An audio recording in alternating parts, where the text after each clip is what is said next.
never happened, and the people that were killed, a couple of million people, a lot of people with soldiers and everything else, and the people that have been displaced and forced into other areas and other countries. Won't be gone very long. I don't think they'll even do it.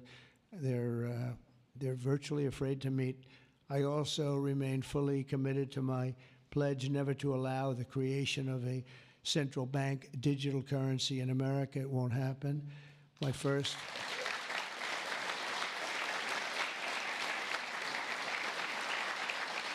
Thank you. And the other night, I will say, with some of the congressmen and women, they wanted that so badly. That was so important to them. You know, I was impressed that they knew what the hell it was, to be honest with you. Please, sir, please, the central bank digital currency, well, you have to make sure, sir. And I'm saying, what do you know about that? It's amazing the knowledge that people have gained all of a sudden. We had a lot of problems with some of them. I said, we've already got it from the Fed, right, from Commerce, and from an executive order. You don't need it a fourth time. Sir, we have to get it. It's amazing. But they knew their subject, though, didn't they, huh? And we helped them out. My first week in office, I signed an executive order to ban the creation of a CBDC in the United States, and very soon I look forward to signing legislation that will codify and ban make it a permanent law, put it in permanence.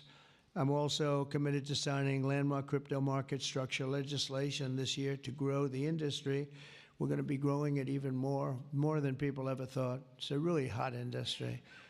And for a little while, 2 nights ago, we were a little concerned because we were a little short on votes. Like, I would say maybe we were about 9 short. 9 short at 3 in the morning. We were about 4 short at 3:30 in the morning. And we were in good shape at 4 o'clock in the morning, right? But the people, and few people have fought harder for the bill than we're signing than some of the people here today. You have been unbelievable. It's our White House AI and crypto czar, David Sachs, who has done such a great job.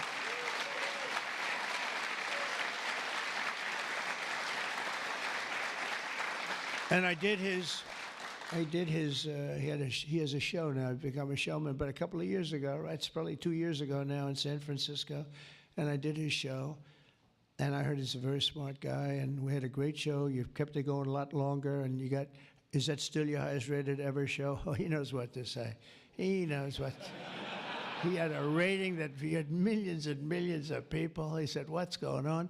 But we had a great show. And I said, you know, that guy's really smart. I said, if I get elected, I was running at that time, if I get elected, we're going to bring him into government in some ways. He's worth a fortune. He's made a lot of money. He's a very rich billionaire. But this is more important, isn't it? This is, me too, you know, it's like, doesn't matter. This is much, I know Howard and I talk about it all the time. Howard could go back to his wonderful brokerage firm, hire 1 or 2 people, and it's not the same as what you're doing, right? We're doing the biggest deals in the world. Actually, the deal we're doing now in tariffs is the biggest, when you add it up, the biggest deal ever made in history. It could be 1,000 IBMs. I mean, if you think of it, it's the biggest deal ever done. So it's hard to go back to a brokerage firm and, you know, make $79,000 commission on the sale of a sock, right? It's true. But I want to ask David. So David's been fantastic. He's done an incredible job. And I'd like to ask David to come up, say a few words. Thank you very much. Thank you, sir. Thank you so much. All right, thank you, President Trump. It's a great honor to be here, and it's true that I never expected to work in government at all, and then everything changed after President Trump came on my podcast, and I accepted this job as crypto czar because I thought it was a once-in-a-lifetime opportunity to work for a president who really wants to get things done for the American people, and if anything, that's been an understatement. The first 6 months of this administration have been more successful than any administration in American history. What's been done? It's just been incredible. President Trump has worked at tech speed. We're used to working fast in Silicon Valley, but even this is fast for us in Silicon Valley, the speed at which you move, President Trump. It's really incredible. And now today, you have another historic legislative achievement that is a monumental step to fulfilling your promise to making the United States the crypto capital of the world.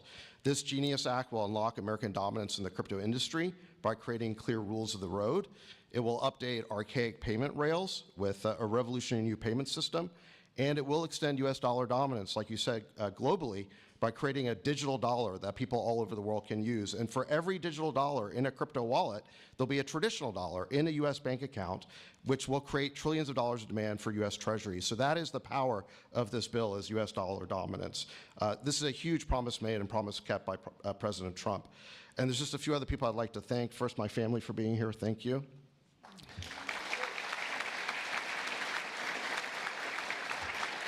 And Bo Hines, who President Trump mentions, the director of our crypto council, he really did the heavy lifting here. So Bo, I just want to thank you again. And my chief of staff, Tracy Johnson, as well, who also does the heavy lifting. And Bill Haggerty and French Hill and all the congressmen and senators who have already been mentioned by President Trump, so I'll save the time, but it's really been an honor to work with all of you. This was really a team effort, but most of all, I want to thank President Trump for accomplishing what nobody thought was possible, and it's true that just earlier this week, the media was reporting that this bill was dead. This bill was dead, and then the media didn't know one thing, that we had a secret weapon. We have a deal maker in chief. And thanks to President Trump, he stepped in and saved this bill. And it's because of your vision, your leadership, your determination, your skill that we're all here today. So thank you very much, President Trump. Thank you.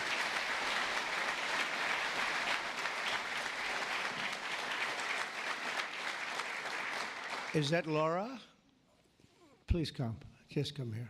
This is our superstar. She was the head of the Republican Party, and nobody complained about anything. We went on to great. This is Laura Trump, married to a young gentleman named Eric. They have beautiful 2 children, but she has been so good. She stepped into that position like it was nothing that we won, and she said, Dad, I'd like to go home right now to my beautiful husband and my son and daughter, Red, but you did a fantastic job, and you worked with a great gentleman, too. He's doing a fantastic job. But I just want to thank you. I just saw you standing back there. I wanted to bring her in. Thank you very much, Laura. Thank you. So under the Trump administration, I mean, I just got back from Saudi Arabia, and we went to Qatar. We went to a number of countries, and I will tell you the level of respect that this country has now is incredible. The UAE, I tell you what, we had a time there, but every leader said the same thing. They said 1 year ago, your country was dead, and they'd say it that way. It was like, you know, I didn't know whether I was supposed to be happy or insulted, but the truth is we were in deep trouble. But they said 1 year ago, your country was dead, and today you have the hottest country anywhere in the world. And it's true. We have the hottest country in the world. We had a country, we were a laughingstock with the borders, people pouring in. Can you imagine last month, in the month of June, actually, 0. Now, I don't even believe that, 0, because you have hundreds of thousands pouring in, and then all of a sudden it's 0. But they have it down as 0. And very liberal people take that particular toll. It's a liberal group, so they're not giving us any favors. It's 0 people coming through our border. Can you imagine that? From literally hundreds of thousands and millions pouring in from all over the world. They came from all over the world. They came from prisons, jails. They came from mental institutions, gang members. There were gangs. They came from all over the place, from every country. They came from the Congo in Africa, a lot from the Congo. They came from South America. A lot came from Venezuela. They emptied their jails into our country. Can you imagine? They allowed that, emptied their jails into our country, and they let them walk right into our country like perfect. 11,888 committed murder. 50% committed more than one person. They murdered more than one person. 50% of 11,888.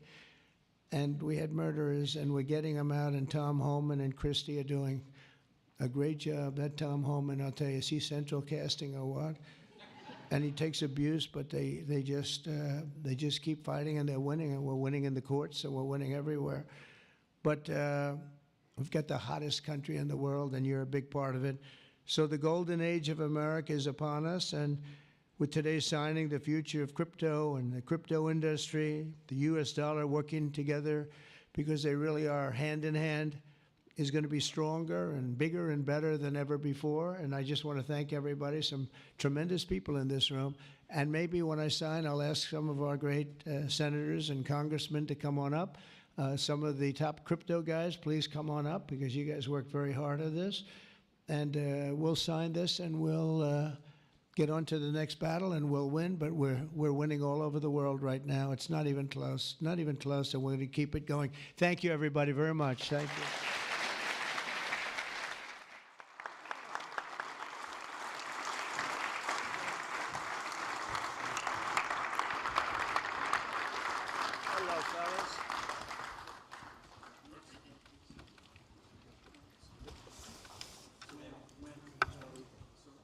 You got it?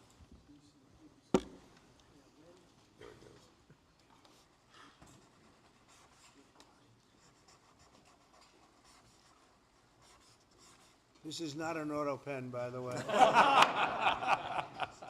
which is a big scandal. If that were a Republican, it would really be a big scandal. But it is one of the great scandals of our time. Thank you very much, everybody.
Ladies and gentlemen, the President of the United States.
Strong, they're strong, and they're great. These are great people, and thank you very much. This is a very important day to me because we're bringing back an industry that was abandoned, despite the fact that it was just about the best, certainly the best in terms of power, real power. And I'm very honored to be doing this. Other countries went to beautiful, clean coal, and they've stayed there for many years, like China. China's opening 2 plants every week. Germany went green, very green. They went so green they almost went out of business. Germany was finished. They went to wind. the wind wasn't blowing too much. And they went to all sorts of other things. You know, the Green New Scam hit Germany too. And guess what? Now they're back to coal. They're opening up coal plants all over Germany. We're the ones that aren't doing it. I call it beautiful, clean coal. I told my people never use the word coal unless you put beautiful, clean before it. Right, Doc? So we call it beautiful, clean coal. Beautiful, clean coal. So today, thank you. Today we're taking historic action to help American workers, miners, families, and consumers.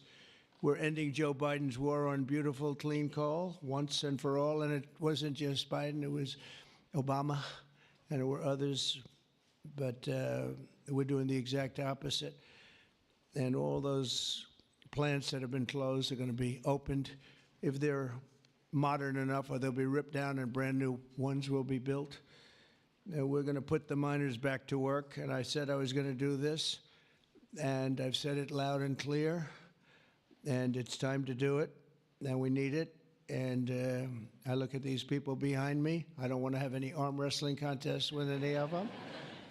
But they've had a little more practice with the lifting things, I will say. But they are great people. And I know them indirectly for a long, that includes you guys, for a long time.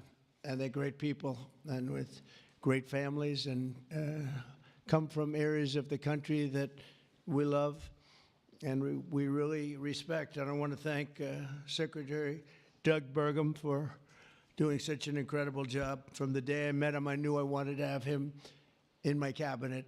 He took a shot at running, and he was so good and so solid that he made no news, and that was good.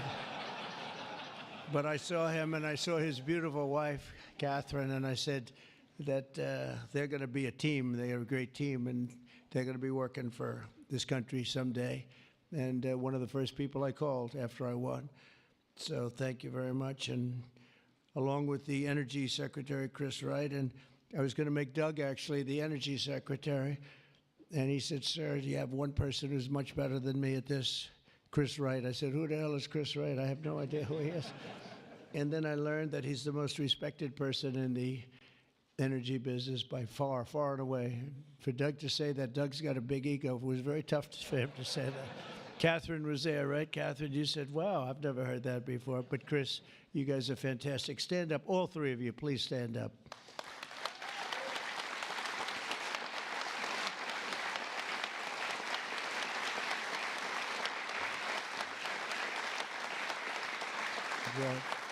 Yeah, that's a great team. It's no better team than that. And they're going to produce energy the likes of which nobody's seen before. You know, we need to do the AI, all of this new technology that's coming online. We need more than double the energy, the electricity that we currently have. You take all of the electricity in the country right now for houses, for buildings, for everything.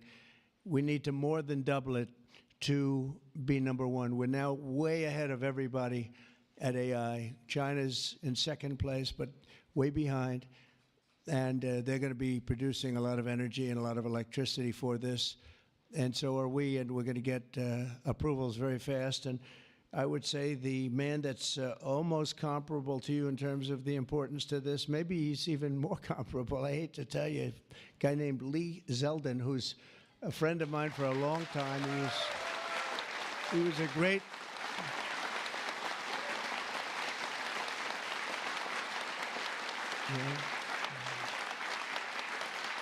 Lee was a great lawyer, and he ran for office, and he won immediately.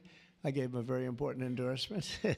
He won for Congress in an area that was unwinnable. He couldn't have... They were all saying, why is he wasting his time? That's Democrat territory. And I liked Lee and knew Lee.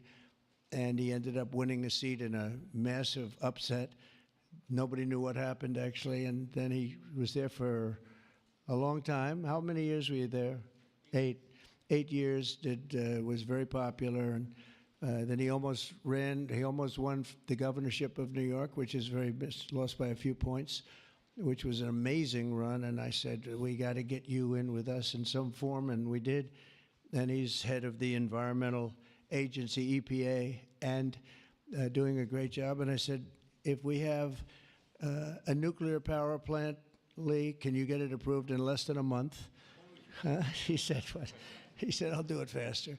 And by the way, he'll do a fast job, but he's going to do also a great job. It's going to be an important job. We don't even smile about it, but you know, I've been involved in the approval process for a long time, having been in real estate, and you go years and years and years for absolutely nothing. And even in those days, I used to say, you know, this whole thing could have been approved in a week or 2 weeks or 3 weeks, and it would have been just as good. But they'd take you down the path, and you'd spend years waiting, and then sometimes you get rejected. I wasn't rejected too much. I was the king of zoning. I did well, but it was such nonsense. It was so terrible. The process was so terrible. But this is the big leagues now, and he's the head person in the whole country, and I appreciate it, and I appreciate you doing it. And already they're respecting you very greatly. So thank you very much, Lee. Great job.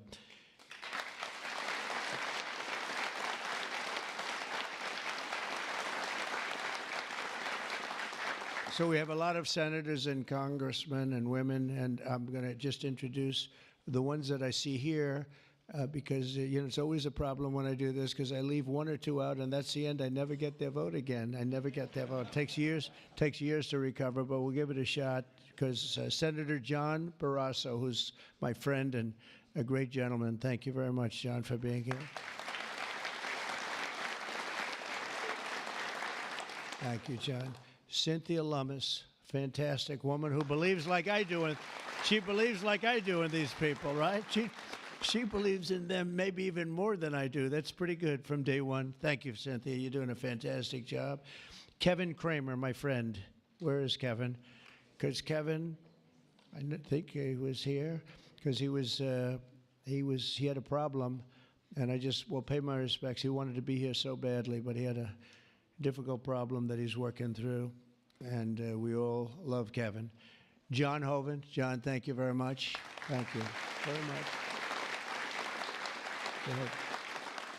Steve Daines. Thank you, Steve. And Steve is a picker of great candidates, like he picked a guy named Tim Sheehy, who's here. Where's Tim? Where is Tim? Thank you, Tim. And Tim Sheehy has turned out to be a wonderful senator, and that was your pick. And we went with it, and you were right. And we have a great one in Tim. So thank you, Tim, and thank you, Steve. Shelley Moore Capito. Shelley, thank you very much. West Virginia. From West Virginia, she has to like, you have no choice. Even if you didn't like it, you have to like all, right? But they were doing a number on you. They were doing a number on you with the coal stuff. And you have not only coal, but you have among the best coal anywhere in the world. So thank you very much. A friend of mine for a long time, I'm the one that got him to change his religion in a sense. He changed the party. He went from a Democrat. I said, Jim, you're not a Democrat. But he changed to Republican. He's one of the most popular Republicans and one of the most popular political leaders in the country. Jim Justice. I call him Big Jim. Big Jim Justice. Good. You look good, Jim.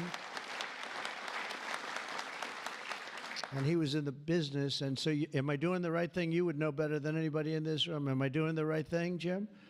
Huh? I think so, right? Thank you very much, Jim. Cindy Hyde Smith. Cindy, thank you, hon. Very good. Good job. People are going to be happy.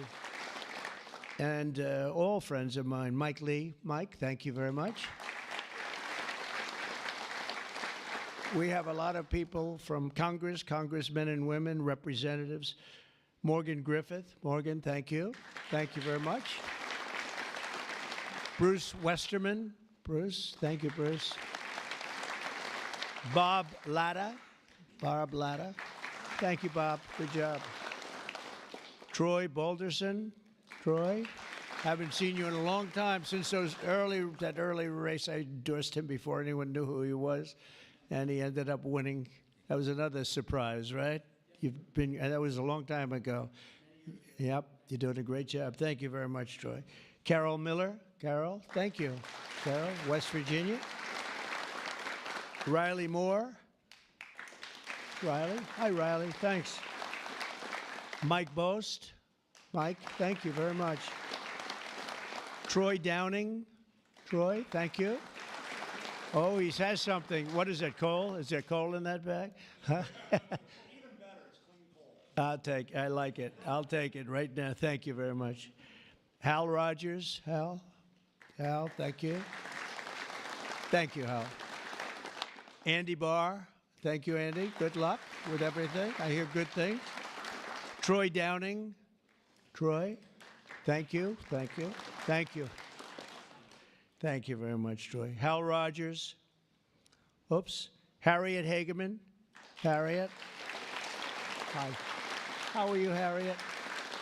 We just left Harriet. This is one of the finest attorneys you will ever see. I have seen her in action, and she is brutal. I never want her against me, that I can tell you. Dan Muser. Dan. Thank you, Dan. Thanks, Dan. Good job you're doing. Wesley Hunt, my friend, too. Wesley, great. I love your commercial. Pete Stauber. Pete. Thank you, Pete. Great hockey player he was, right? Great hockey player. And a great gentleman just broke the record of Wayne Gretzky. The great one is Wayne Gretzky, but we have another great one too, huh? Just broke the record. It was great. Governor Greg Gianforte. Greg, nice seeing you. Good, Greg. Thank you very much, Greg. Bill Lee. Bill, thank you very much. Patrick Morrissey, West Virginia, just got elected. Mark Gordon. Mark, thank you. Thank you very much. And we have a lot of others, and I'm in trouble because I don't know. I got 5 or 6 others that I see quickly, but I'm just not going to do it. Don't hold it against me because we have to get back to the most important people in the room, these people. You know that, right?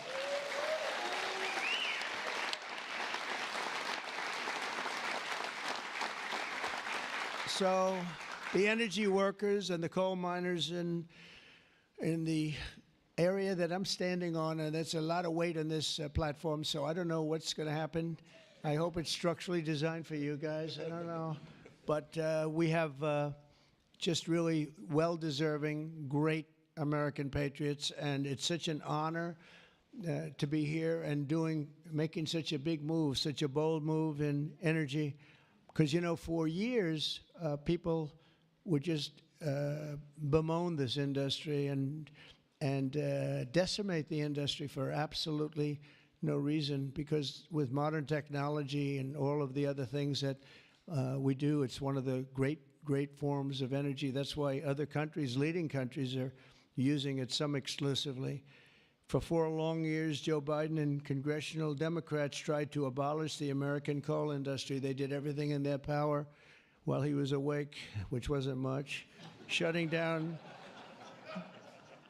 dozens of coal plants, banning coal leases on federal lands, and putting thousands and thousands of coal miners out of work, destroying their lives, actually, destroying their lives. I'll never forget when I went to West Virginia, which I won by 48 points, I think, right?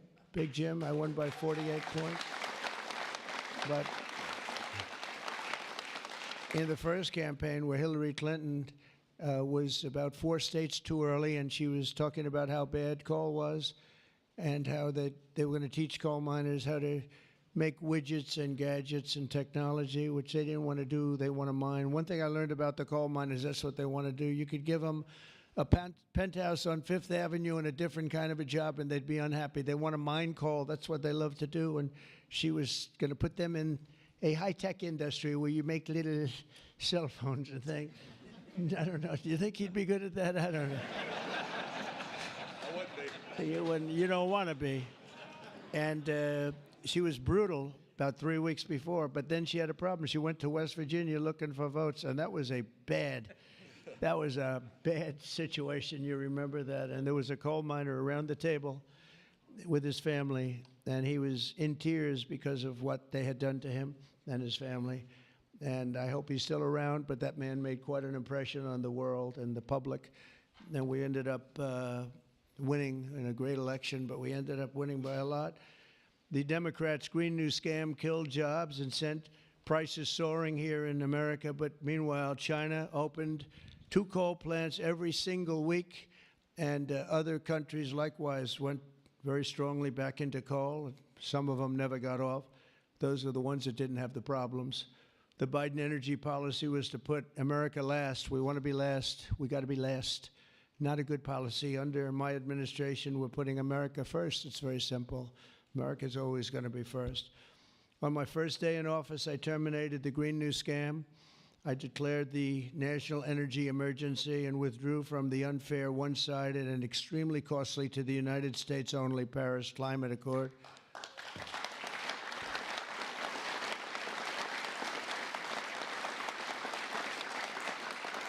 You know, under the Paris Climate Accord, we had a terrible situation. We would have paid over $1 trillion. Think of it, over $1 trillion. And Russia was paying almost nothing. Russia had a 1992 standard. China was paying nothing. China didn't kick in until 2035. This was 5 years ago. So they didn't kick in for many years. India had no standard whatsoever. But we had the highest standard you could imagine, and we had to start paying from day one, and we had to pay lots of money. We paid for everything. So I was not a big fan of the Paris Accord, and I let it be known, and I got out of it early. Then they went back into it, and now we get back out of it.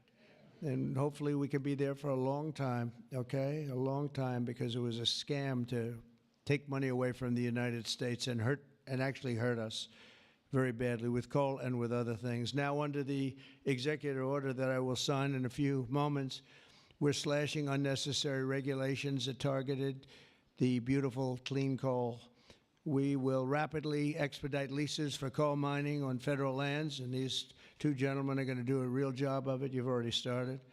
And we'll streamline permitting. We will end the government bias against coal, and we're going to unlock the sweeping authorities of Defense Production Act, the Defense Production Act, to turbocharge coal mining in America. They made it impossible. You actually, I know a friend of mine has a plant. He said, you know, it's a shame. I'm ripping it down and I'm replacing it with another form of energy. I won't tell you because it's also very good, but it's not as powerful as this. He said, you know, the plant I'm building, the new plant, is literally half as good.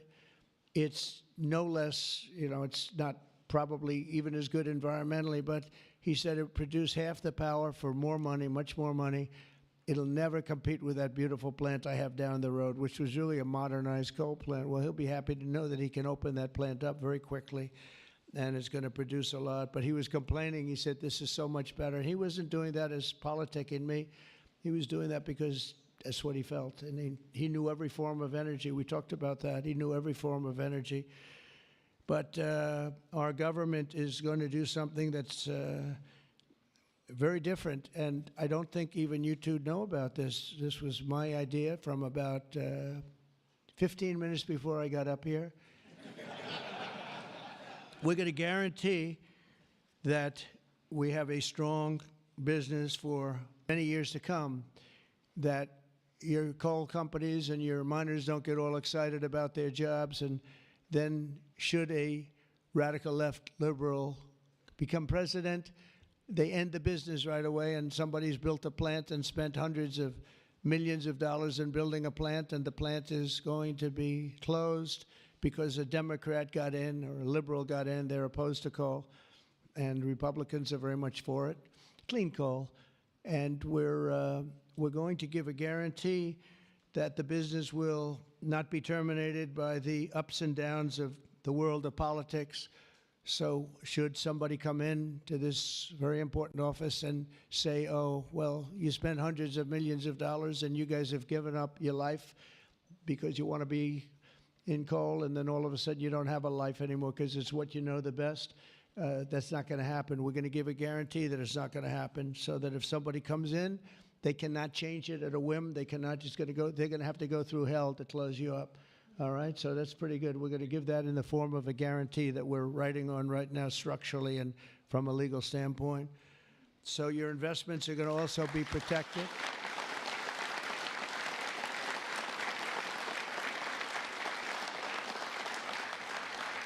And you're going to have no reason to be concerned about your future, your life, or your investment if you're a miner, as this great governor was a miner. Actually, he He was one of the larger coal miners. He could fit up here very easily, you know, Big Jim. But he was a great success, but they were very, very tough on him. And he did a beautiful job with a beautiful product. Already under our leadership, the Department of Interior has approved the expansion of the Spring Creek mine in Montana, supporting 280 coal mining jobs and unlocking over 40 million tons of coal. And there's more to come. Spring Creek, big one. And there's more to come in the states of Wyoming, Alabama, Utah, North Dakota, and many others. West Virginia, I can't believe they didn't put West Virginia down. It's lucky I mentioned that, right? Can you imagine if I didn't mention West Virginia? I would have been in big trouble. They didn't mark it down here. It's good to have a president like that that can pick that up, right? You think Joe Biden would have picked that up? I don't think so. Gee, they didn't mention West Virginia. I don't think so. I don't think he'd be standing up here either. The value of untapped coal in our country is 100 times greater than the value of all the gold at Fort Knox, and we're going to unleash it and make America rich and powerful again. Under this order, I'm also directing Secretary Wright to use billions of dollars in federal funding to invest in the next generation of coal technology, which is an amazing technology in terms of getting the full potential of coal and also doing it a very clean, environmental way. Pound for pound, coal is the single most reliable, durable, secure, and powerful form of energy there is on Earth today. It's a big statement. You never hear those statements, you know. You've never heard that before from a politician, have you? Well, maybe from that politician, but not from not too many. But that's the way it is. I say it again. Pound for pound, coal is the single most reliable, durable, secure, and powerful form of energy. It's cheap, incredibly efficient, high density, and it's almost indestructible. You could drop a bomb on it, and it's going to be there for you to use the next day, which you can't say with any other form of energy. You're virtually indestructible. Most importantly, we have more of it here in America than anywhere else on Earth. We have more coal than any other country. You go to Australia, they have fantastic amounts of coal. You know who they sell it to? China. They sell it to China. They're nearby. They sell a lot of it to China. But we have more than anywhere else on Earth. We also have more liquid gold than anywhere on Earth. So we're really an energy behemoth, but we're unleashing that also. That's going to be another part. But I didn't even want to mention that. It's not down here because I didn't want to mention today is about clean, beautiful coal. So I'm going to give this to you. This big guy. Should I give it to him? Yeah. You take that. Thank you, Mr. President. Okay.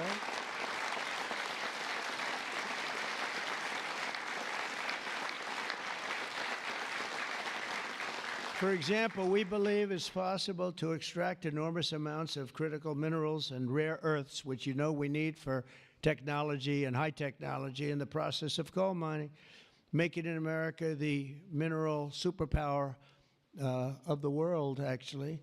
In addition, I'm instructing the Department of Justice to identify and fight every single unconstitutional state or local regulation that's putting our coal miners out of business. And we are withdrawing all of those objections from our government today. It's all being withdrawn. So all of you people that have been fighting for your lives, we are withdrawing all of that today. We have excellent lawyers, excellent. Have you noticed that lots of law firms have been signing up with Trump? $100 million, another $100 million for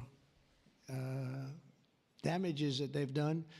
But they give you $100 million and then they announce that, but we have done nothing wrong. And I agree, they've done nothing wrong. But what the hell? They give me a lot of money considering they've done nothing wrong.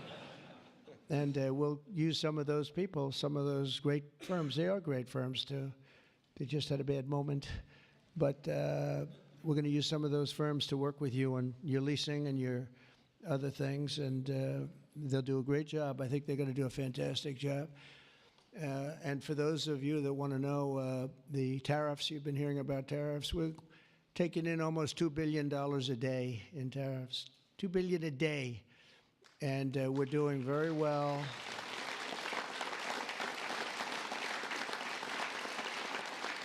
And we're doing very well in making, I call them tailored deals, not off the rack. These are tailored, highly tailored deals.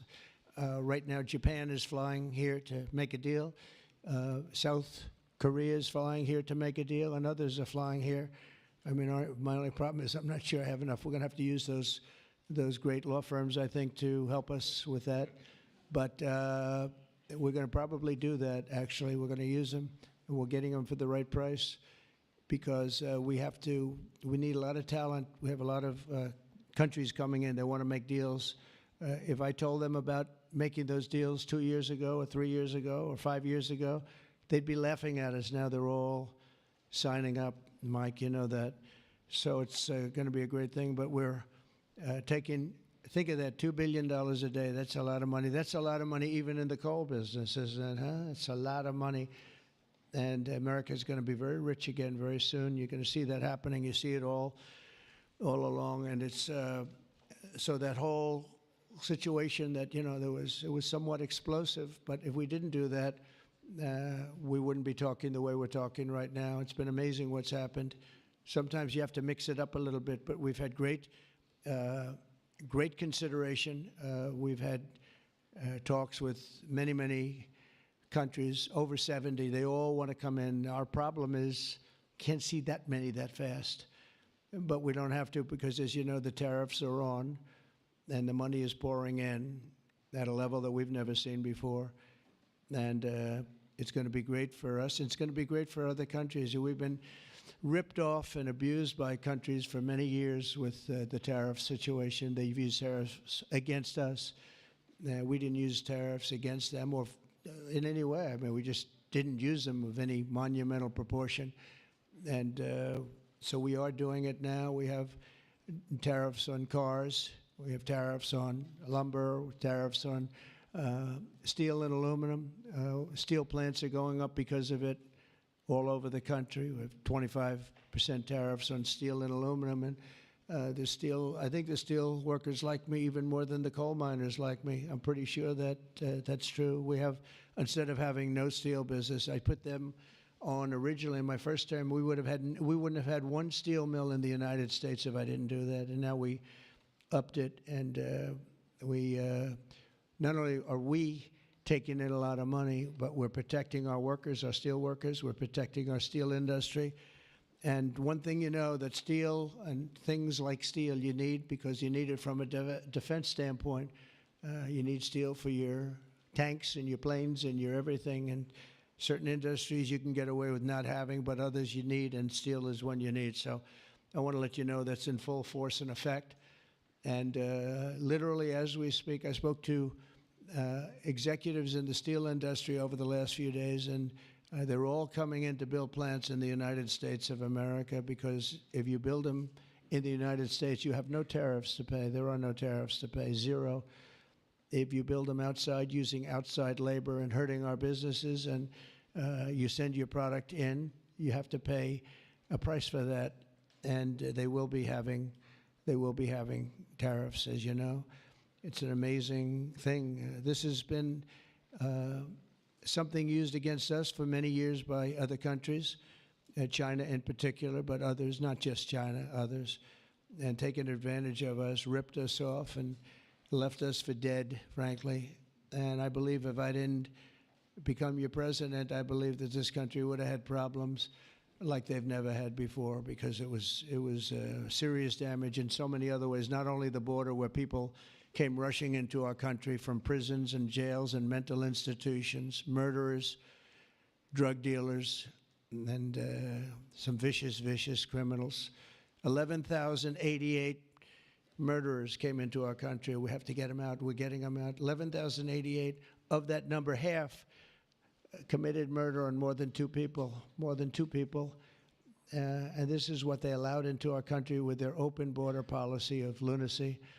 And we're taking care of that, just like we're taking care of you today. We're taking care of that. I want to thank Kristi Noem and Tom Homan for doing an unbelievable job. The whole thing is, the job they're doing is incredible. It's really an unforced error. It should have never happened, that we have to be spending such time and resources, Mr. Senator, right, on getting people out of our country that shouldn't be here. I mean, literally from mental institutions, insane asylums were opened up, and emptied into our country. Prisons from all over the world, not just South America, prisons from, think of this, from Africa, the Congo, a lot of people from the Congo, prisons in the Congo, prisons from Asia, from all over, were opened up. And I knew that when I heard it was an open border policy. I said, if you do that, every country is going to be dumping people that they don't want into our country. And that's what's happened, but we're cleaning it out. And the courts, we had a good decision, as you know, from the Supreme Court, allowing us to do that. We have judges that didn't want us to do it. We have judges that wanted the very evil gang members from Trendy, Iroquois, and MS-13.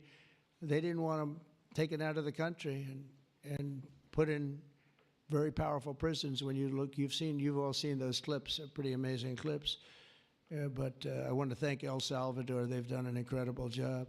But we've been fortunately winning those cases. But we have judges that are out of control that say, oh, bring them back, bring them back. We don't want them back.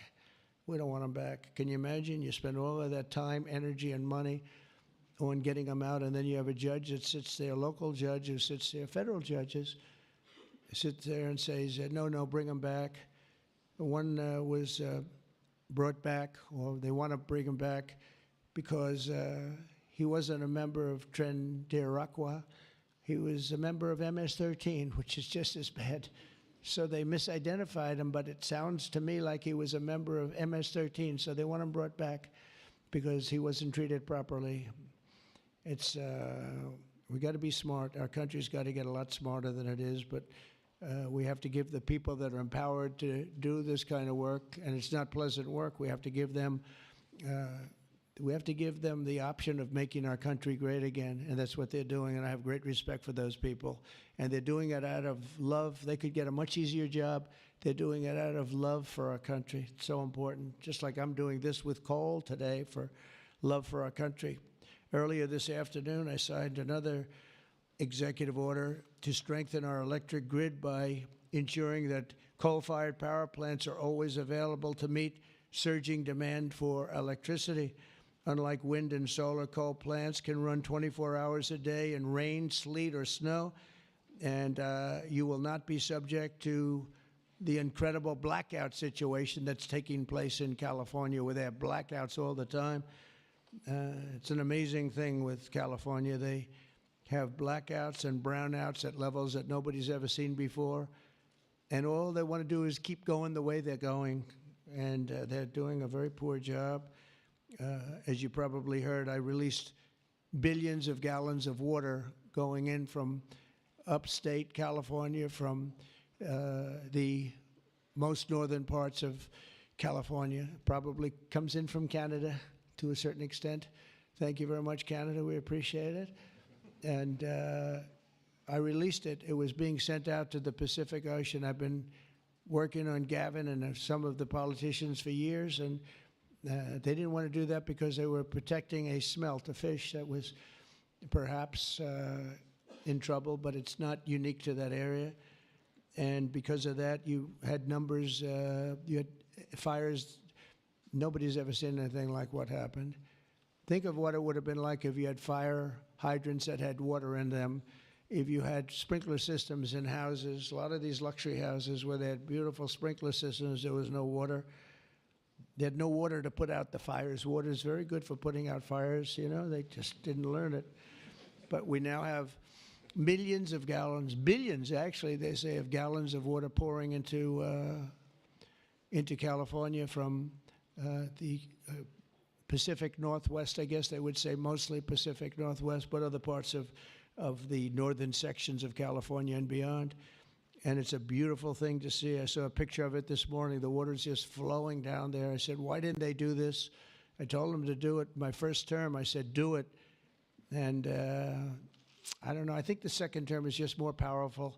They do it. When I say do it, they do it, right? And we actually had to do some pretty strong things to get them to open it up. They had, think of this, they had all that water pouring out right into the Pacific. They had a big valve, like a giant valve as big as this room, and they turned the valve. Takes 1 day to turn it, and they face it toward the Pacific Ocean, and the water, all that was coming down, all millions and millions of gallons coming down, they put it into the Pacific Ocean, which for the Pacific Ocean is like a drop of water. But for California, it would have been unbelievable. So we did it. I'm very proud of the fact that we did it. We did that against a lot of heat and a lot of environmental nonsense. From now on, we'll ensure that our nation's critically needed coal plants, as an example, remain online and fully operational. They're always going to be operational. And again, we're going to have guarantees that government cannot close them down, close you down, and destroy your lives. To that end, I'm also instructing Secretary Wright to save the Choi coal plant in Arizona, big plant, which has been slated for destruction. We're going to keep those coal miners on the job, going to tell them to just remain calm, because we're going to have that plant opening and burning the clean coal, beautiful clean coal, in a very short period of time. You know all about that, right?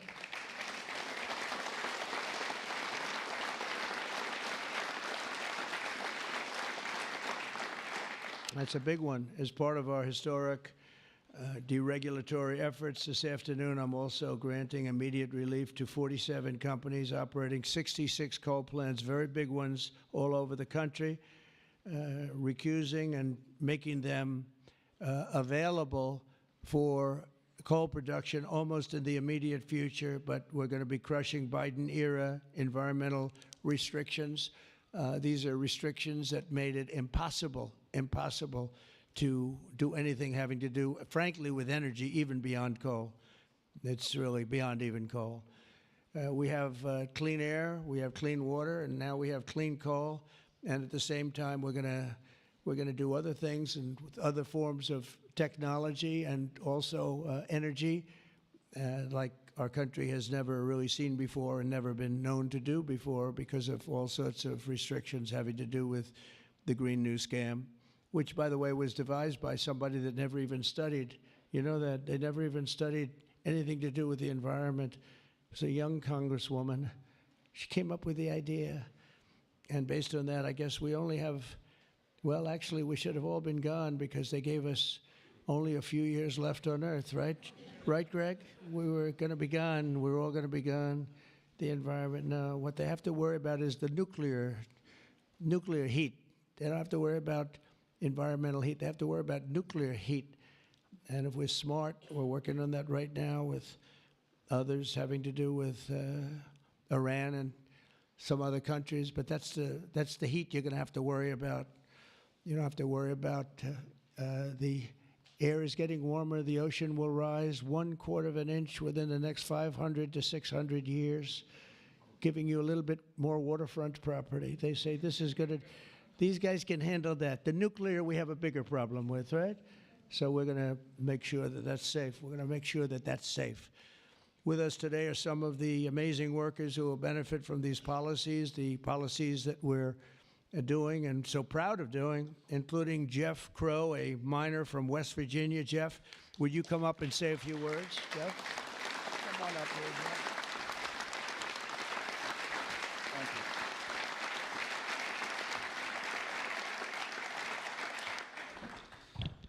Good afternoon, Mr. President. I want to first thank you for having me and my fellow miners here. It is an honor and a privilege to be a part of today's events. I believe this past November that America clearly spoke about what we wanted for our country. It is reassuring for Americans to have a president in office who will truly put the United States of America above all else. Thank you.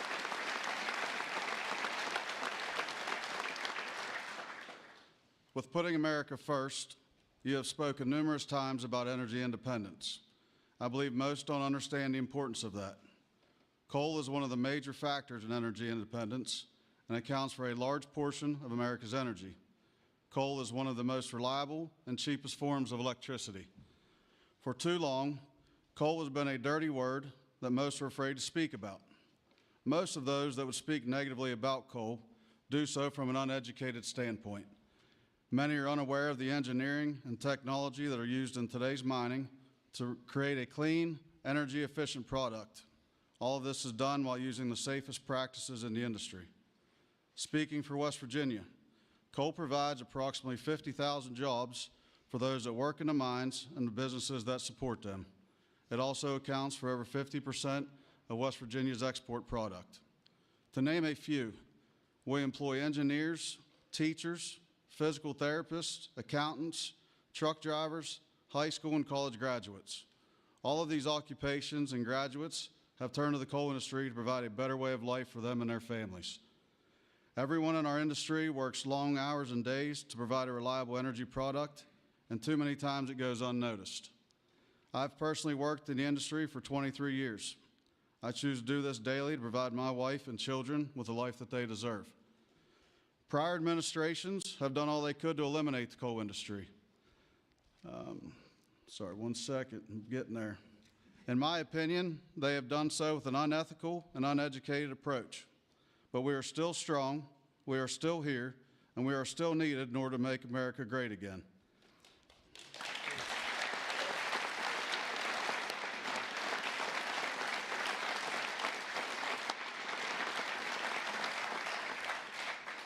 Having a president and an administration that understands the need and importance of coal is more than appreciated. It gives the industry a form of reassurance to know that we have a president in place that supports us. From my family to the over 3,000 employees of ACNR, and for the coal companies, miners, and businesses throughout our great country that rely on the coal industry, we say thank you for your continued support.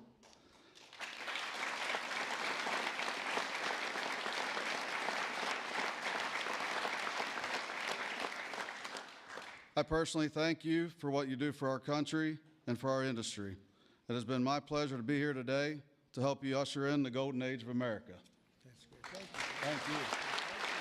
Thank you. Appreciate that. Thank you.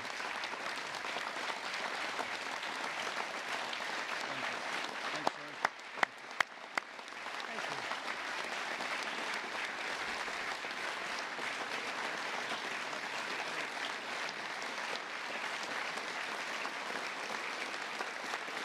You did a good job.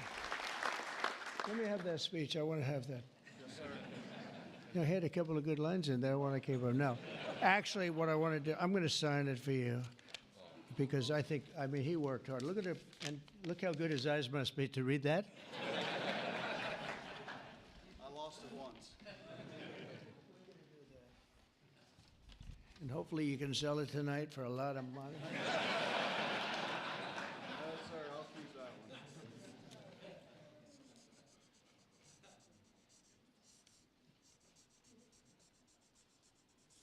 That's great. Thank you very much.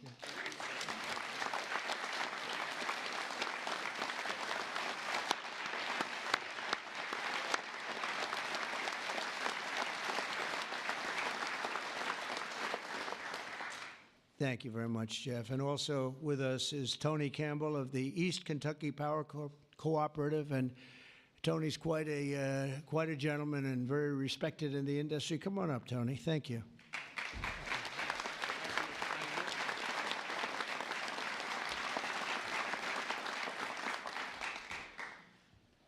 Mr. President, on behalf of East Kentucky Power Cooperative, the National Rural Electric Cooperative Association, and electric cooperatives across this America, thank you for your leadership to restore American energy dominance. Electric co-ops keep the lights on for 42 million Americans across 56% of the land mass.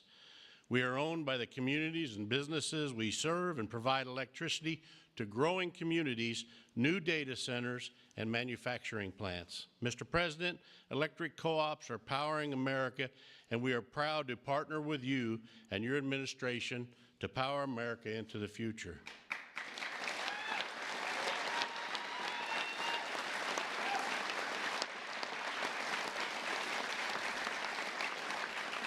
Our electric cooperatives in Kentucky understands the importance of reliable, affordable, and American-made energy, especially coal and natural gas.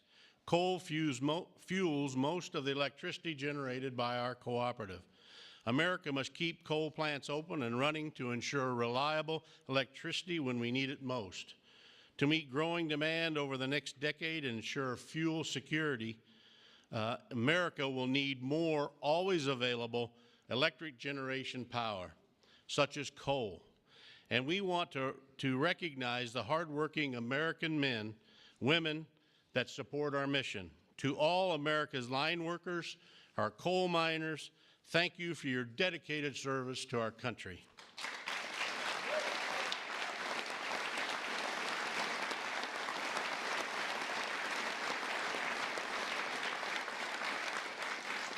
Affordable and reliable electricity is a cornerstone of our economy, especially American manufacturing.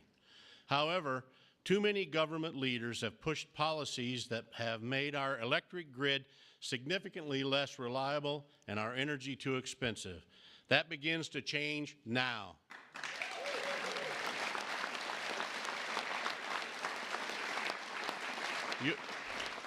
Your actions today will prevent the premature closing of essential power plants and help us meet tomorrow's energy needs.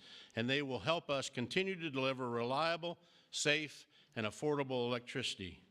Mr. President, thank you in particular for providing immediate, much-needed relief from the Biden EPA regulations that would force the shutdown of critical coal units.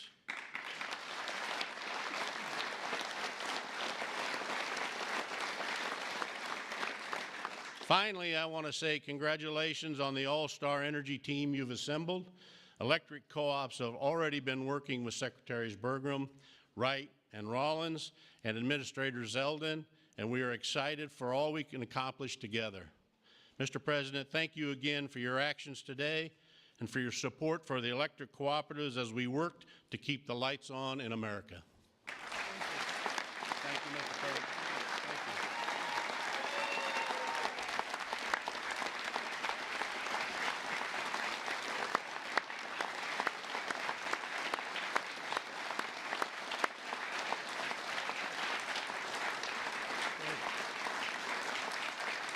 Thank you, Tony. Thank you very much, Tony. Appreciate it.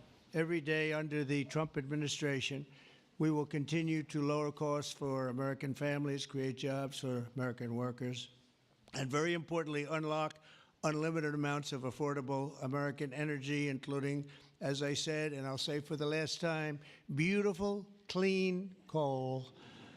Our country is blessed.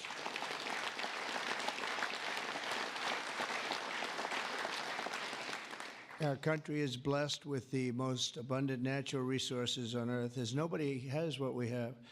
And we're going to use it, too. We're going to use it in a very responsible way. Together, we're going to tap that magnificent potential to give our people the glorious future that they deserve, better than they've ever had in the past. I mean, they had a good future. If you look 20 years ago, they thought they had a good future, and it was ripped away from them, torn away from them with nonsense.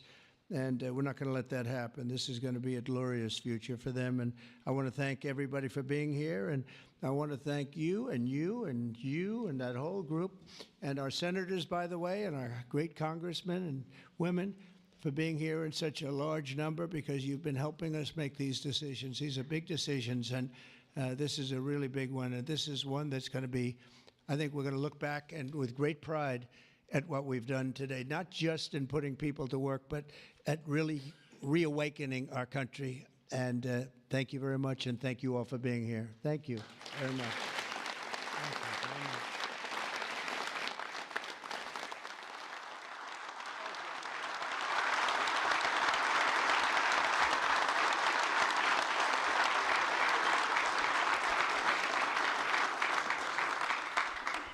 Come on up. Mr. President? Yes, who's first one? We have 4 items prepared for your signature this afternoon, sir. The first of these executive orders it may be one of the most significant executive orders of your administration thus far. This directs all departments and agencies of the federal government to end all discriminatory policies against the coal industry.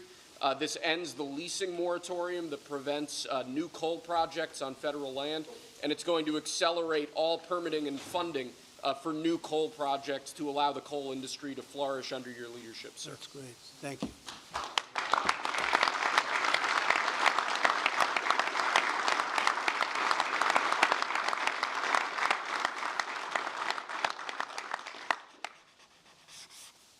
Okay.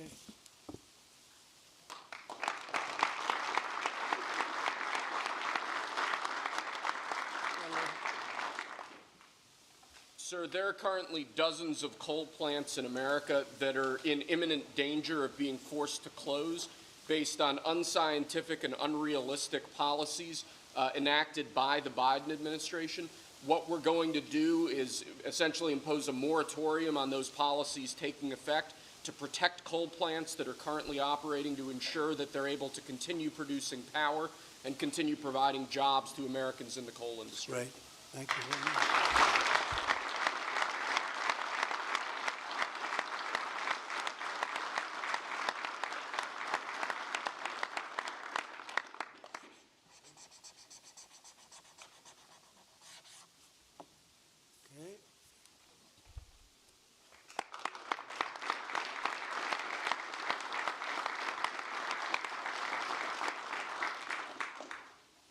Sir, you've made grid reliability and security a key focus of this administration. This executive order is going to promote grid security and reliability by ensuring in part that our grid policies are focused on secure and effective energy production and energy transmission, as opposed to woke policies that discriminate against secure sources of power like coal and other fossil fuels.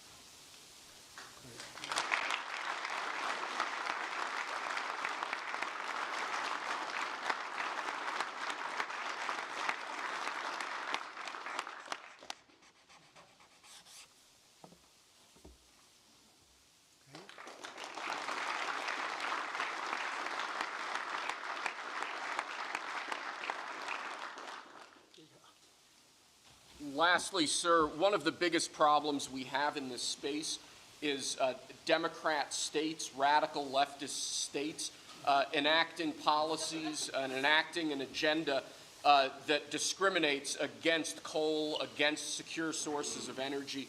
Many of these policies are unconstitutional and illegal, and with this executive order, you're going to be instructing your Department of Justice to vigorously pursue and investigate these state policies that we believe are illegal or unconstitutional.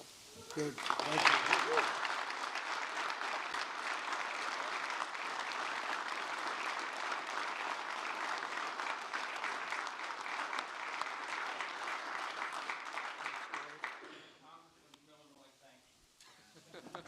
Thank you very much. Great job. He went to Harvard when Harvard was good. It was a while ago.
Thank you. Nice to see you. Some very familiar faces. Well, thank you very much, and it's an honor to be here today. We have first full day as president. We're back, and we had a great first term, but we're going to have an even better second term, and I think we're going to do things that people will be shocked at. We're starting off with tremendous investment coming into our country at levels that nobody's really ever seen before, and they're very happy with the fact that I won the race and that they feel confident in their investments, and it's big money and high quality people. So my first day back from having a nice life, it's my honor to welcome three of the world's leading technology CEOs. And in the case of Larry Ellison, it's well beyond technology. He's sort of CEO of everything. He's an amazing man, an amazing business person. But to announce the largest AI infrastructure project by far in history, and it's all taking place right here in America. As you know, there's great competition for AI and other things, and they're coming in at the highest level. We're joined by Oracle Executive Chairman Larry Ellison, SoftBank CEO, my friend Masa Yoshi-san, and CEO of OpenAI, and I would say the by far the leading expert based on everything I read, Sam Altman. So that's great that you're coming in together. That's a massive group of talent and money. Together, these world-leading technology giants are announcing the formation of Stargate. So put that name down in your books, because I think you're going to hear a lot about it in the future. A new American company that will invest $500 billion at least in AI infrastructure in the United States, and very, very quickly, moving very rapidly, creating over 100,000 American jobs almost immediately. This monumental undertaking is a resounding declaration of confidence in America's potential under a new president. Let me be a new president. I didn't say it, they did. So I appreciate that, fellas. But it'll ensure the future of technology. What we want to do is we want to keep it in this country. China is a competitor and others are competitors. We want it to be in this country, and we're making it available. I'm going to help a lot through emergency declarations, because we have an emergency. We have to get this stuff built. So they have to produce a lot of electricity, and we'll make it possible for them to get that production done very easily at their own plants if they want, where they'll build at the plant, the AI plant, they'll build energy generation, and that will be incredible. But it's technology and artificial intelligence, all made in the USA. Beginning immediately, Stargate will be building the physical and virtual infrastructure to power the next generation of advancements in AI, and this will include the construction of colossal data centers, very, very massive structures. I was in the real estate business. These buildings, these are big, beautiful buildings. They're going to employ a lot of people. And physical campuses in locations currently being scouted nationwide. They're making their choices of locations. I think they have their choice. I'd like to ask Larry, Sam, and Masa to say a few words and just talk about a little bit about what they're doing, and if you have any questions, and then we'll go into a couple of other subjects also. But this is, to me, a very big thing. $500 billion Stargate project. I think it's going to be something that's very special. It'll lead to something that could be the biggest of all. So, Larry, maybe we'll start with you, and we'll go down the line. Thank you. Okay. Thank you, Mr. President. Thank you, Mr. President. We certainly couldn't do this without you. It would simply be impossible. AI holds incredible promise for all of us, for every American. We've actually been working with OpenAI for a while, and with Masa for a while. The data centers are actually under construction. The first of them are under construction in Texas. Each building's 500,000 square feet. There are 10 buildings currently being built, but that will expand to 20, and other locations beyond the Abilene location, which is our first location. The kind of applications that we're building, to give you an idea, maybe the most charismatic and the one that I think touches us all is electronic health records not just maintaining electronic health records, but by looking at electronic health records, understanding the condition of doctors, better understanding the condition of their patients, and being able to provide healthcare plans that are much better than they otherwise would be. A doctor in Indian River Reservation would be able to see how a doctor at Memorial Sloan Kettering would treat the patient, or a doctor at Stanford would treat the patient. We actually provide all of that information, all of that guidance to the doctors who are treating cancer patients or patients with any other kind of disease, made possible by AI. I'm not going to take a lot of time. I'm going to pass it to Masa, but this is a very exciting program for Oracle to be a part of. Thank you.